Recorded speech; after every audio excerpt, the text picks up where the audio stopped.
Hello there. Today I will be reviewing LEGO Star Wars Battles.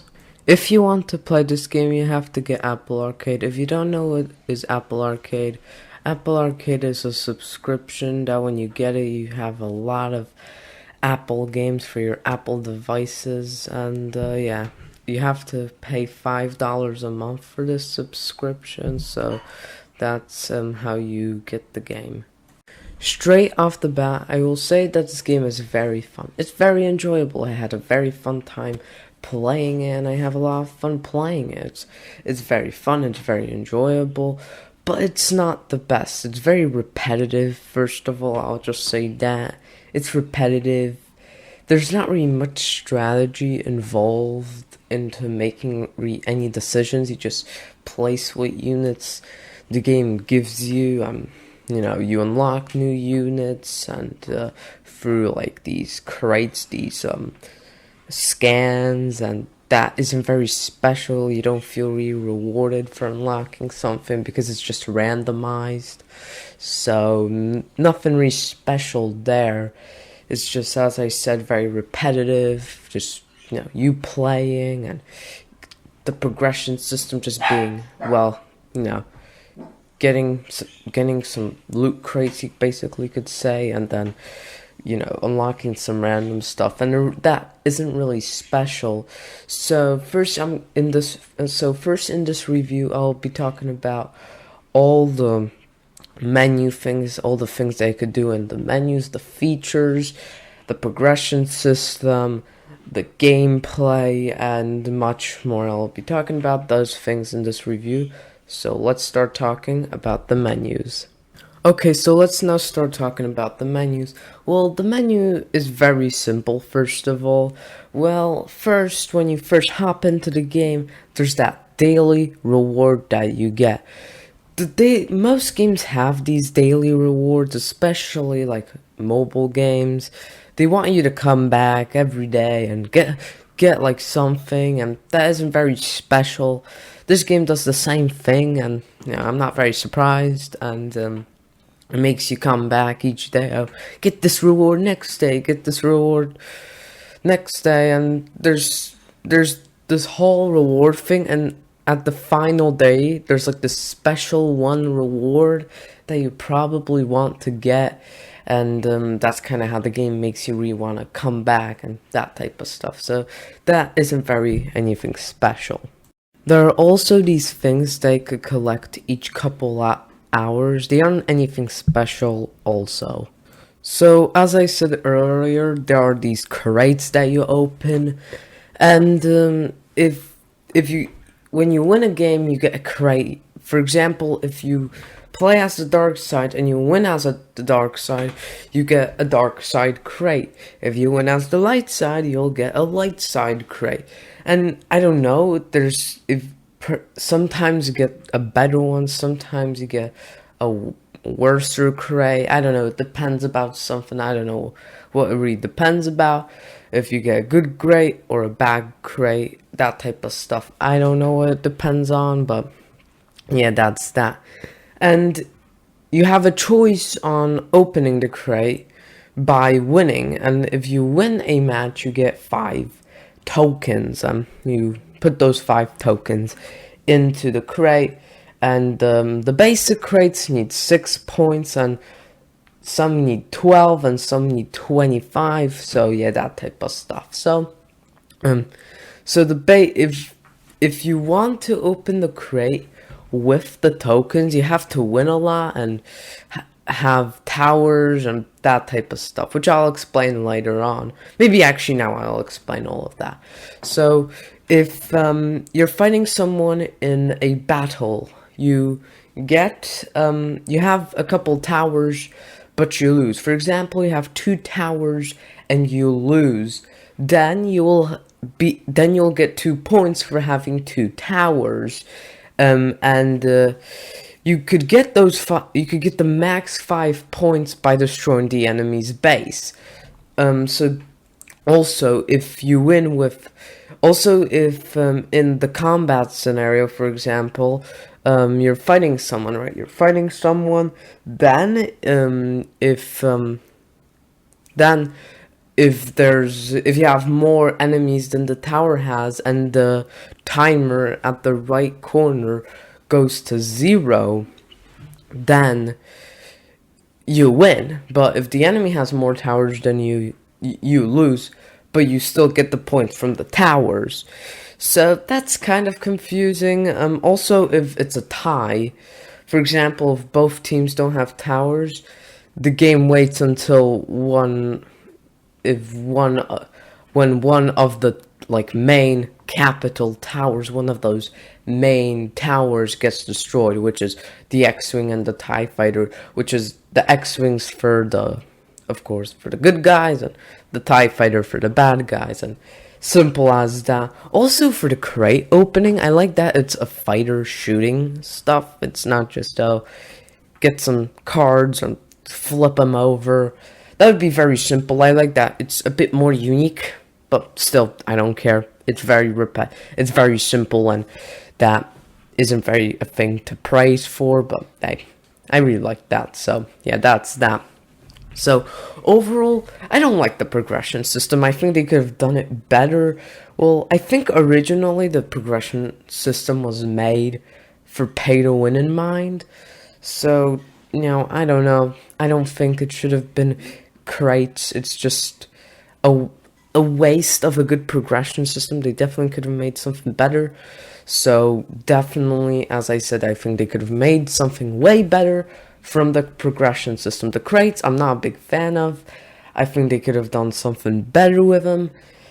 I don't know, maybe you could get customization for units with these crates instead of actually having the progression system surrounded around these crates. And also, I'm gonna tell you this, there's also a season pass. Yes, there's a season pass. But guess what?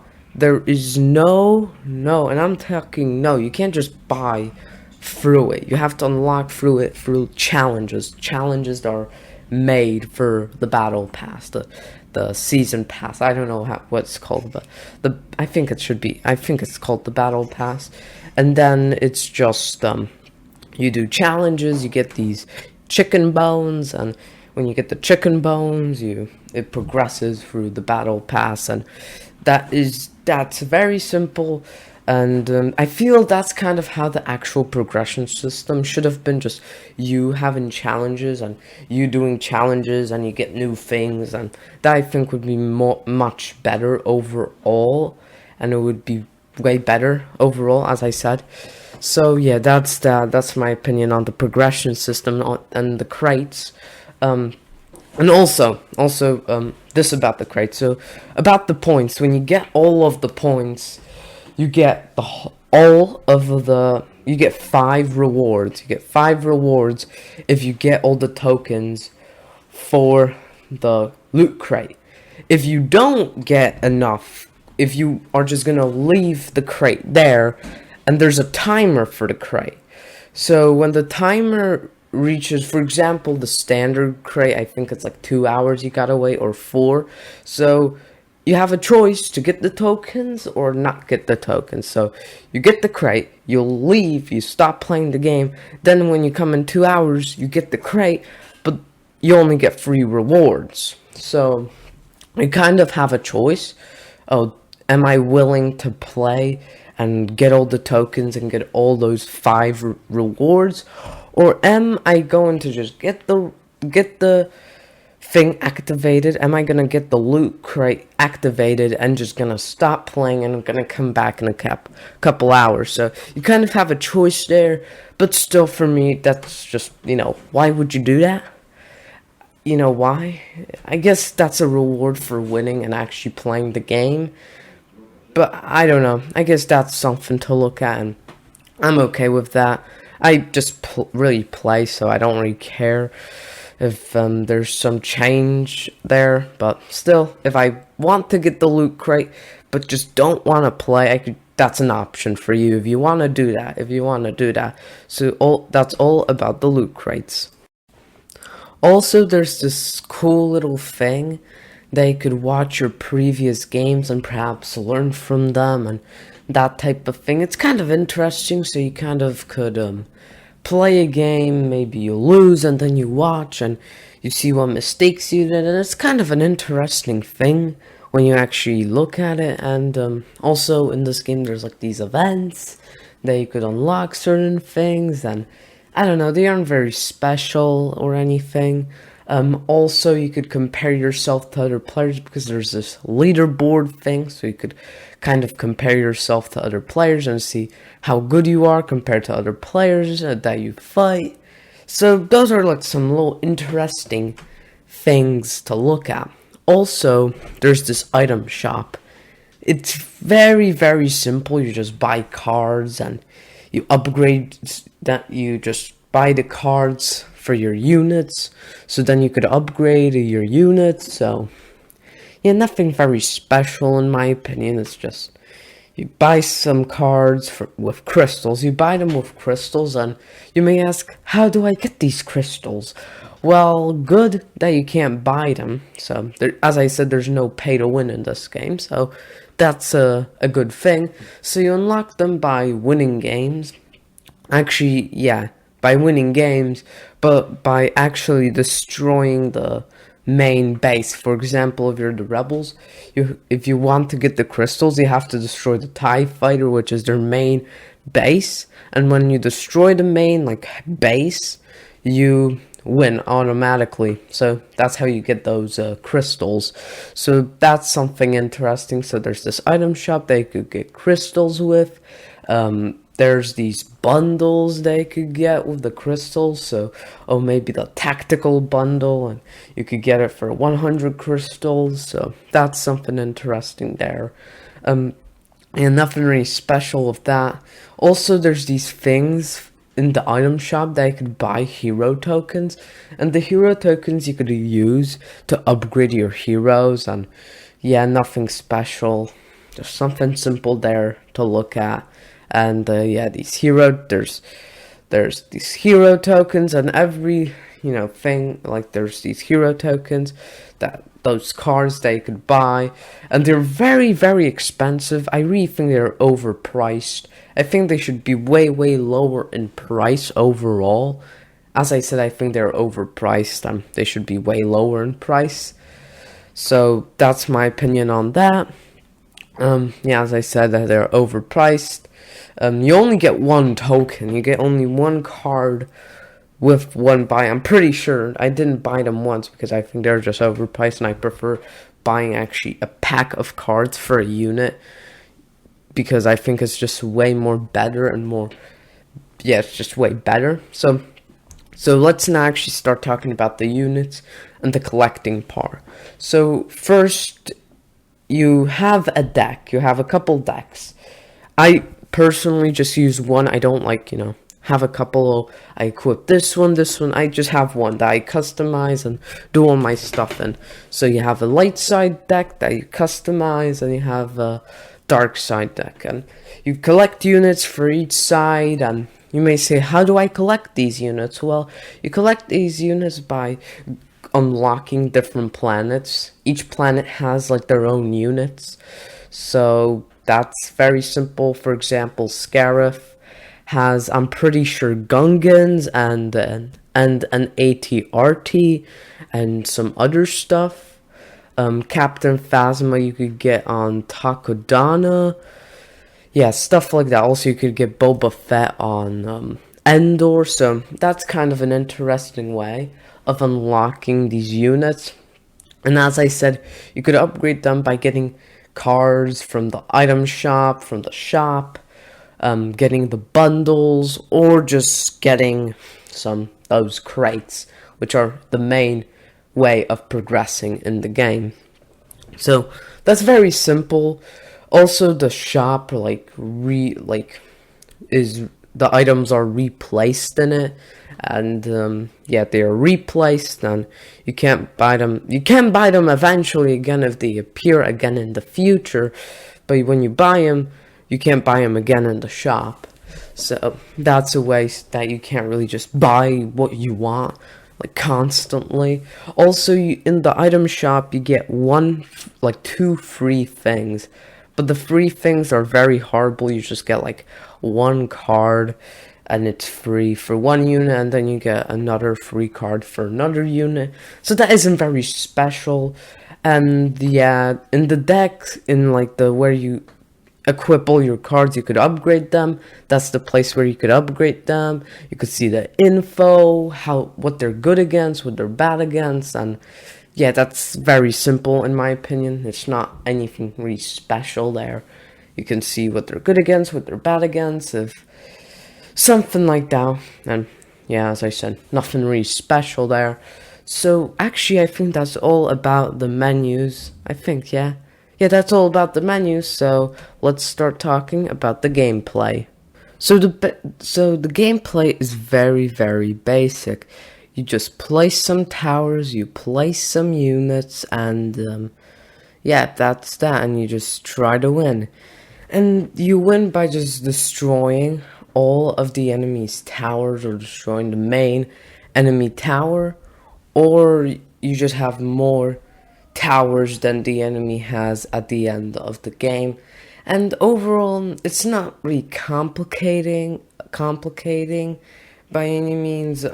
If it's like a tie, if you and the enemy both have 2 towers, it's a tie. It's like you still can play, and if you destroy one of the enemy's towers, you instantly win. And if they destroy one of your towers, you instantly lose. So it kind of depends how you replay. I usually in the beginning just place units and I don't care about towers. Yeah, that's kind of my way of playing. While some people usually just place a unit and then place a tower, which I usually don't do that. I just place a ton of units to attack, and yeah, I usually win that way, and it's very, very quick. I usually win in 30 seconds, and sometimes it doesn't work, because sometimes the player is smart and places a lot of towers and places a lot of units there, and yeah, that's that. Also, I'm pretty sure I talked about this earlier, but if you destroy the enemy's main tower, like main ship, you will get crystals, and you could use crystals to buy things in the shop, and that's the only way you really could get crystals from the overall just destroying the enemy's main base. But yeah, that's that. And also, a cool part is that there's Yoda's death sound. I am very happy that they have the original Yoda's death sound from LEGO Star Wars The Complete Saga. It is magical. I'm very happy they kept it. It is a magical sound, and I'm very happy they kept it. As I said, it's a magical sound, and I'm very happy they introduced it here. It's nice. It feels very, very nice. It reminds me of LEGO Star Wars The Complete Saga, and I'm very happy that it did that, because when I play LEGO Star Wars The Complete Saga, all my worries just swept away. It's very nice to just hear LEGO Yoda's death sound from The Complete Saga in this game, and I really, really like that. So now I'm pretty sure there's nothing else really to talk. You just place units, and the units fight, and blah blah blah. There's nothing much. Also, when the timer reaches 30 seconds, I'm pretty sure 30 seconds, then you get double these crystals, these points that you use to place units, and also you can't build towers, so that adds up to the action. The action is very, very, there's a lot of action in this game, because the timer being just 2 minutes and 30 seconds. I'm pretty sure, I'm not really sure what is the exact time for the matches, but yeah, that's that. You have these points, and these points below, and you use them to place units and towers, and you spend them, and the points gain up, and that type of thing. And when you reach 30 seconds, you can't build, and the points are double. So at the end, it's you have to be very aggressive, place a lot of units, and yeah, that is kind of cool. But also, as I said earlier, I'm pretty sure there's heroes, and heroes are like they're 5 points, and you place them, and they have like these special abilities, and you could use those special abilities. Like Darth Vader like picks up everyone around him and slams them on the floor, and that's very cool, while Yoda heals all his teammates around him, while Luke does a force push, and I'm pretty sure Boba Fett shoots missiles at enemies from far away, and that's very nice. It makes each hero different. For example, if you like placing a lot of units at one time, you could have perhaps Yoda. You could choose Yoda as the light side, so you place a lot of units, you place Yoda with those units, and then when they're in action, you could like click Yoda's ability, which heals all his teammates around him, and yeah, not heals all his teammates around him, but like makes them strong and makes them not be able to have damage inflicted into their health. So overall, I really like the heroes, that they did something interesting with the heroes. They aren't just some basic units that aren't very special. And I really like that they actually did something very unique with the heroes.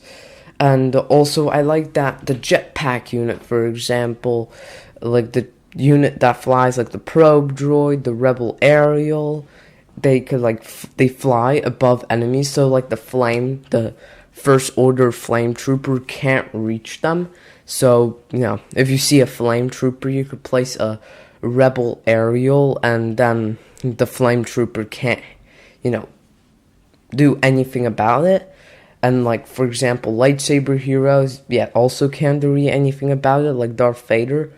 He can't do anything against an aerial, while Luke could force push the probe droid. So that's something interesting. So some heroes can do something against certain units, while maybe others can't, and that is very interesting.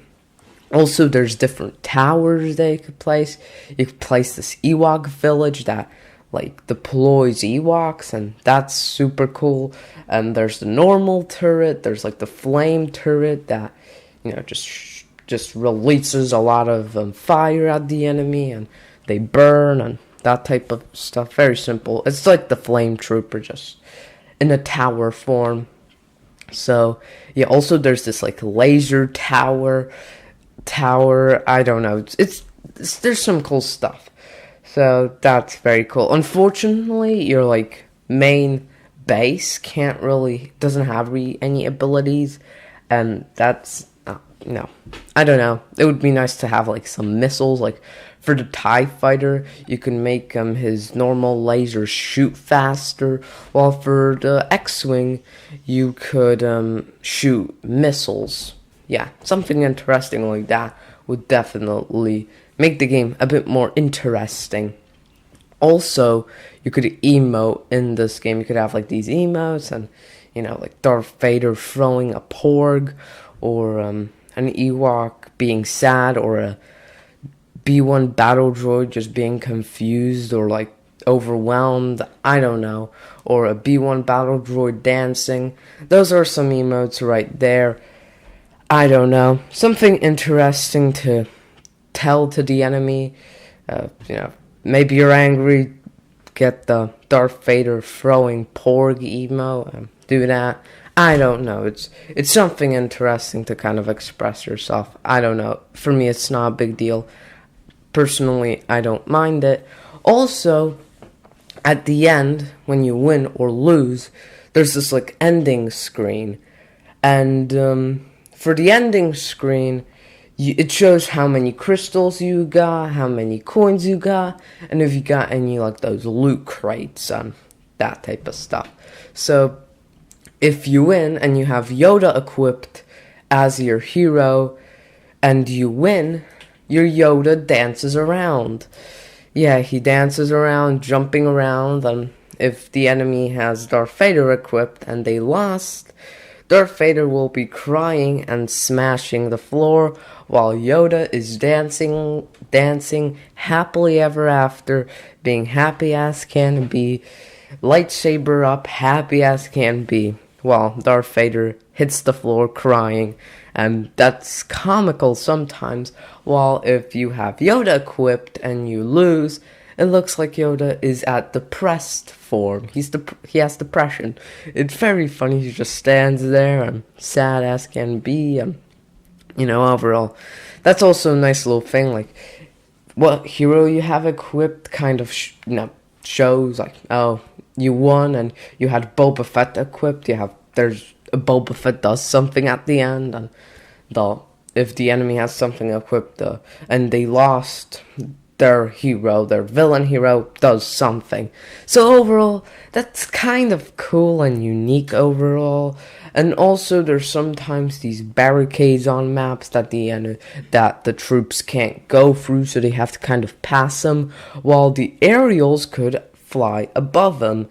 And that overall, it's cool also. There's these barriers sometimes, and the troops have to go a longer path instead of jump atop the barrier. You could kind of go aside the barrier, like these little debris. For example, like for the Jakku map, there's debris, like there's these two debris stuff in the middle, and troops will pass that, and aerials will fly above that, like the probe droid, I'm pretty sure, in the rebel aerial. So overall, the gameplay is simple, nothing really insane. There's a timer and not much. Also, what level you have in the game makes your tower, for example, if you're level 10, you're going to have more, your main base will have more health than the enemy's base if the enemy's level 7. So overall, what level you have will affect how much health your base will have and how much damage your base will be doing and that type of stuff. Also, there's matchmaking in this game, so you're not gonna fight a level 20. And I don't know if being a level 20 is even possible. I don't know. For now, I'm level 7, and I'm pretty sure I'm level 7. Level 6 or 7. And, you're not going to be fighting level 20 as a level 1, because there's matchmaking, and overall, sometimes I win, 2 times, 3 times, and then I lose, 5 times. And that's not very fun, because I don't really feel like I'm progressing, I don't feel like I'm getting better. In the beginning, I lost so many times, I lost 10 times in a row. Now at least I have a chance and have stuff to do. I have better units, I'm not losing as much, and I kind of feel like I'm progressing, but not really with the matchmaking and play. Also, there's not much tacticality involved in this game, in my opinion. You really send in all your units and maybe try to play out the enemy. And for example, the enemy sends a lot of units at this direction towards your base, but they're very far away, so you send a lot of units near their base, and they're they can't really do anything. They don't have any points if they spent all their points on that one big squad that's marching towards your base, and it's very far away, while you just deployed a big squad near their base. And I don't know, it's also, if you have a tower near the enemy, you could spawn it at that place. So for example, if you have the tower at the middle position, you could spawn your troops at the middle position. But if you only have towers near your base, you only could spawn troops near your base. If you have no towers, you could just spawn troops near your base. So overall, I really like the gameplay. There's really not much put into it. It's very basic, but I still very much enjoy it. I have a lot of fun with this game, and definitely the gameplay is not very special. Overall, the progression system, is not very special. So that's all about the gameplay. Okay, so let's start talking about the planets that you pick and play on and that type of stuff. So there's 10 planets that you could play on. You slowly but surely play to unlock them. That type of stuff. There's these, you unlock the planets by gaining points, like these trophies, and when you have a certain amount of trophies, you have a planet and that type of stuff. If you lose a certain amount of trophies, you lose the planet. So something interesting like that.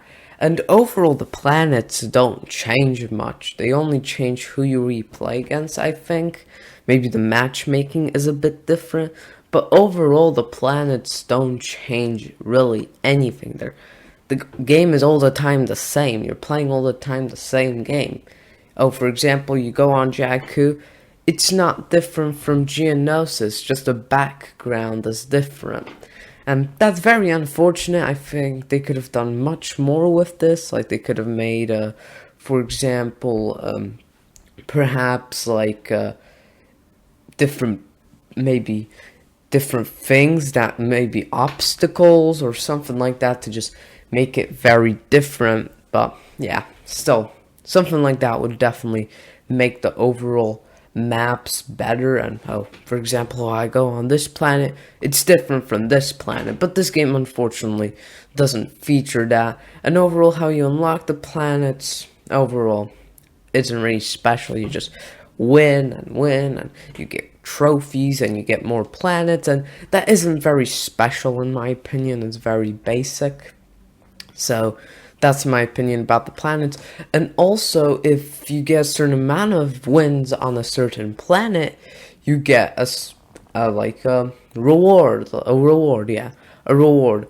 For example, if you play a long time on one planet, it will be hard to get a reward. So, for example, you start playing on a planet.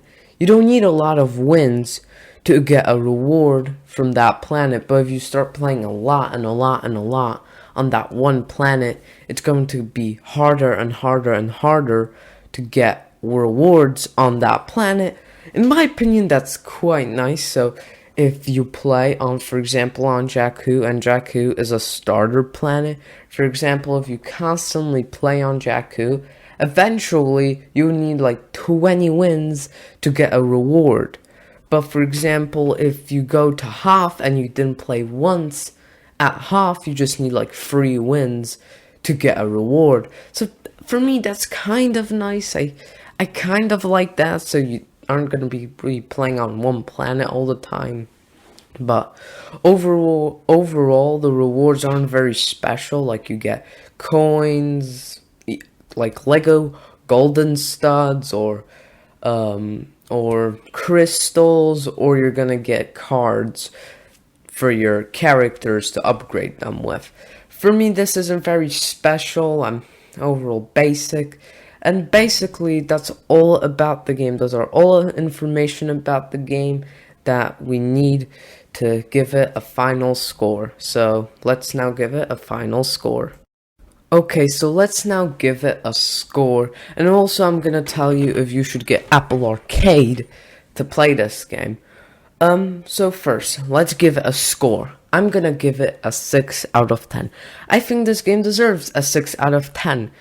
Overall, it's very basic, very repetitive, and the progression system is just getting some crates and getting these cards and upgrading your units, and it's not very special. Overall, I think this game should have been more tactical. Like, you should have had way more decisions than just bullying towers and just, placing units. It isn't very tactical overall, and I think there should be way more strategy involved into this game, because I think definitely this game is very fun, but it's just, 6 out of 10. I think it deserves a 6 out of 10. It's very basic, very repetitive, and I usually just play this game like 15 minutes, 30 minutes, and just just like that. It's not very special. The only time I really played a lot of this game was for my live stream for this game, and I just have one, so it isn't very special overall. So I think this game is very fun, but I think it deserves a 6 out of 10. So now, should you get this game? Should you pay for Apple Arcade $5 a month? In my opinion, if you are a Star Wars fan, you like Lego, you enjoy Star Wars games, I don't think you need to. It isn't worth it. It overall is, as I said, very repetitive. You're not going to have a lot of fun with this game. But I heard it is very similar to Clash Royale. And it is a very similar game to that game, to Clash Royale. So, if you like Clash Royale, you might enjoy this. Overall, I haven't played Clash Royale. I don't know what the hell Clash Royale's about, but if it's similar to this, and you enjoyed playing Clash Royale, you might enjoy playing this. So overall, if you're a Star Wars fan, and you want to play a Star Wars game, this isn't worth playing. You should get Apple Arcade for Lego Star Wars Castaways instead of this, so, check out my Lego Star Wars Castaways review. It's like Lego Star Wars Castaways is like another game for Apple Arcade. So if you get Apple Arcade, you get this game and Lego Star Wars Castaways. So, maybe check out my Lego Star Wars Castaways review. But, yeah, that's that. I hope you guys enjoyed this video. 6 out of 10 is my final score. I think it's, I don't know, I'm not willing to give it a smaller score or a higher score because I don't think the game is horrible. I do think the game is okay. It's fun to play. It's enjoyable, but it's not too enjoyable. It's not so fun like Lego Star Wars Castaways, and it's not very replayable, even though you're supposed to play on the same map, the same stuff you are supposed to do, and it's very repetitive, and that's my biggest fail for this game. I think it should be way much more.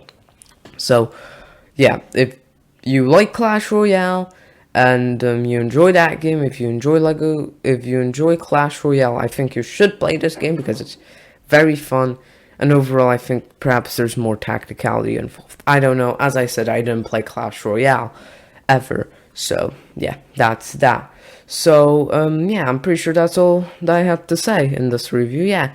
So, I hope you guys enjoyed this video. If you did enjoy this review, I'm planning way more reviews about Star Wars games for the future. I really like reviewing games. Overall, I like talking about things, so that's why I probably like reviewing stuff. I don't know. I really enjoyed making this review, and I also enjoyed making the Lego Star Wars Castaways review. So if you did enjoy this review, you're probably going to enjoy my previous review on Lego Star Wars Castaways.